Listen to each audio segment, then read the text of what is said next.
what was being talked about in the locker room about the Montreal screw job? Because are you on the side of Bret Hart? Are you on the side of Shawn Michaels? Where are you landing in this argument heading into this matchup?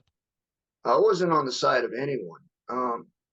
You know, and if, in my opinion, that's not what it was about. It was a side of right and wrong. Hmm. Um, I don't know what went on with Bret Hart and Vince. I know Bret wanted to have a match. He wanted to drop the steel program. He dropped the strap to me. There was talk about that. I don't know if that was ever relayed, but that's what Bret had said something to me about that. And I was like, oh, cool. That's an honor, you know. And then we did the matches and stuff, and then the screw job happened, and I remember just to myself was like, how how can we do that?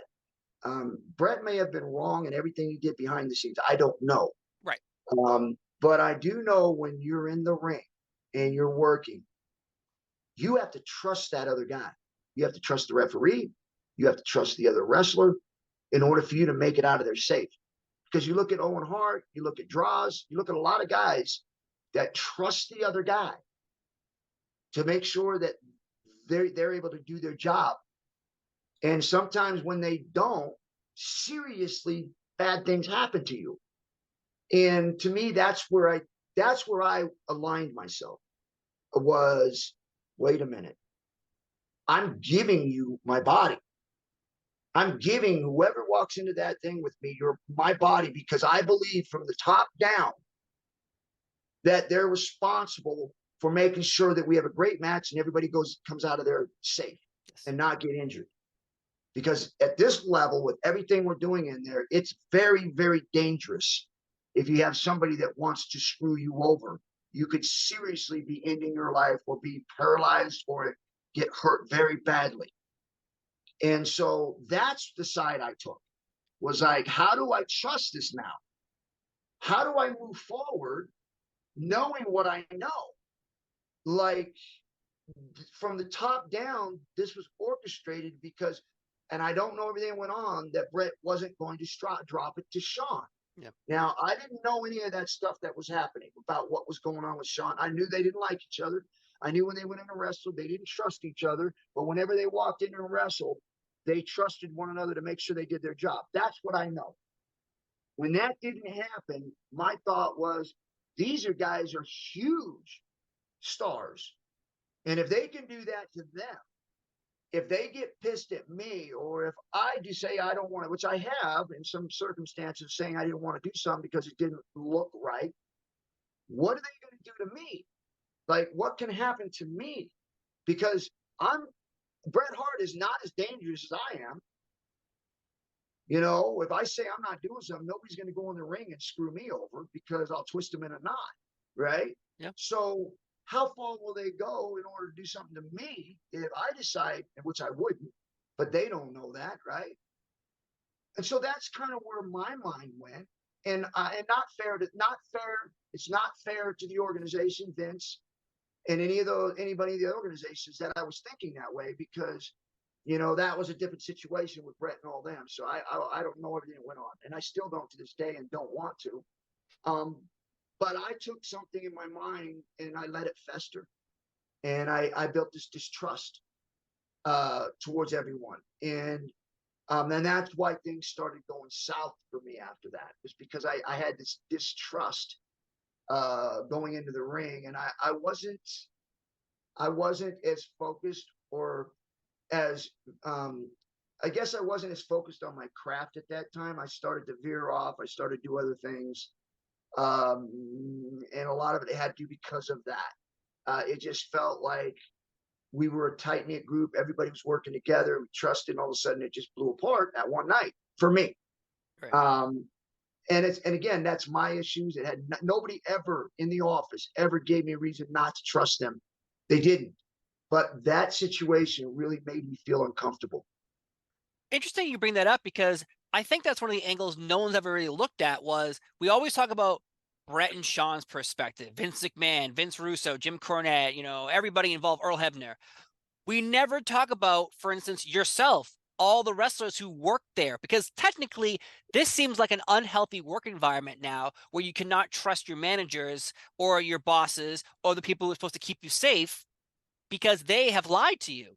What will stop them from lying to Ken Shamrock or The Rock or Stone Cold Steve Austin based on we don't like their attitude? Because this isn't the first time people have been screwed over before. This is not the first time. This has happened. It happened with Wendy Richter and not Medusa, Moolah back in like '86. It's happened. It has happened multiple times, but this was the biggest one on the I guess at the time, because it was a WCW versus WWE war. Everyone was clued into what was happening because of the internet. There was no internet, back in '86. So that's very interesting you bring that up, that the distrust has begun because of what you just saw happen to Bret Hart, the company Well, man. if I'm not mistaken, Owen ended up having his thing happen after that, right? Yes. So 97, November 97 is Montreal Screwjob. I think it's May 99 is when Owen Hart ends up passing away, unfortunately, due to a failed trigger on his jumpsuit when he was coming down from the rafters. So that is, I guess, and I've talked to people about this where, he seemed, Owen Hart didn't seem like he wanted to do what they were discussing. But again, I didn't work there, so I don't know the exact details. All I know is he said, she said, and underneath the impression of, hey, we want you to do the superhero thing, because he was coming down from the rafters, Owen Hart that was, but he would take him like minutes to unhook his vest and undo this. So it was wasting TV time. So the idea was, let's give you a quick trigger so you can pull on this thing and you're out of your vest instantly. Not a quick trigger, but a professional trigger. Right. But the rumor was there's many rumors. One was like it was used like fishing wire, like something very simple, just go boop. And again, I'm not Owen Hart, and no one knows Owen Hart, so we don't know what happened up top. We just know people got sued, people lost their lives. It's an unfortunate event. So I And it was just, happened after the screw job of Bret Hart. So yes, not, as a and you hit spot on when you say we hear it from Bret, we hear it from Sean, we hear those things, and from other people writing the program, whatever, the referee that was involved. But what about all the people that are surrounding that are working in the company, yeah, that have just saw this happen? And now you're moving forward with the idea and the trust that it's not going to happen to you. yeah, yeah.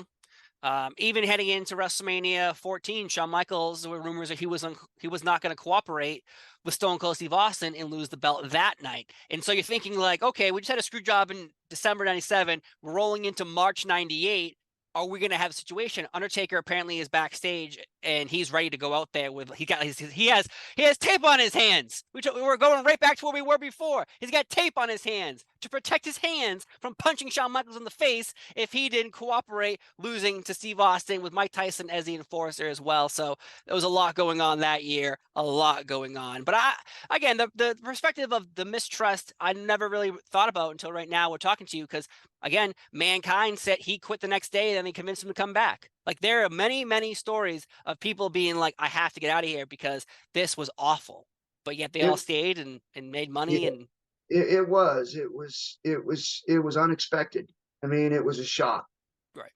I liked Sean, and then when we had our match, we had a great match. I mean, it was nothing against Sean. I never ever had anything against Sean, but Brad was the guy that was really working with me. He's the one that worked with me. I went to his home. I worked with him for a while Oh, wow. before I had the match with Vader to prepare myself for what I was going to be getting into. And so Brett helped me understand that. And so yeah, but that was in WWE's or F's supervision. They're the ones that made that happen. So they put me with them for a reason. And then all of a sudden this happens, and now all of a sudden I'm like, uh, that's not right. Like, I Right. don't know what he did before. Maybe he was wrong or whatever he was doing, but I'm telling you, what happened in that ring was wrong. Yep. Yeah, there again, you can be there's forever. There's still tweets, there's still polls, there's still podcasts like this one, there's still videos everywhere in the world. Whose side are you on? Who is right? Who is wrong? All I No know is side. It's I, right and wrong. it's like I don't know we don't know what happened backstage. All we're hearing is when Shawn Michaels and Bret Hart get interviewed, they'll share their thoughts on those moments, but how much truth is really there? Because over years, your stories change through your mind of, was I right? Was I wrong? I don't know. All I know is Shawn Michaels, though, left the company about 4 months later after the screw job over an injury. So in reality, maybe that wasn't the best decision, kicking Bret Hart out of your company. Maybe. Yeah, well, and again, when you look at it there, and that's why I try to, in the way I look at things, you don't look at what people say. You don't look at what people do. You look at the situation and you say, is that right or wrong? Right. Is that right or wrong? Forget about everything that goes on, but in that situation, when it happened, was that right or wrong? Yeah.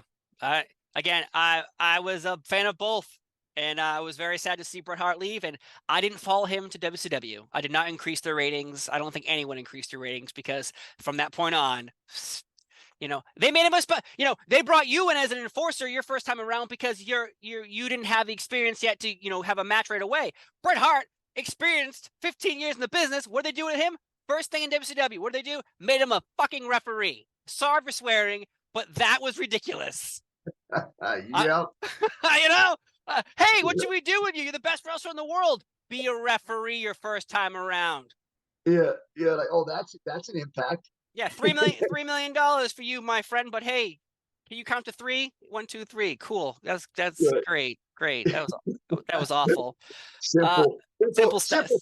Simple, stupid. Oh God, man. Ken, you get me all hot. Now I'm getting violent. Now I'm getting angry. I'm gonna 5-knuckle shuffle someone in the face.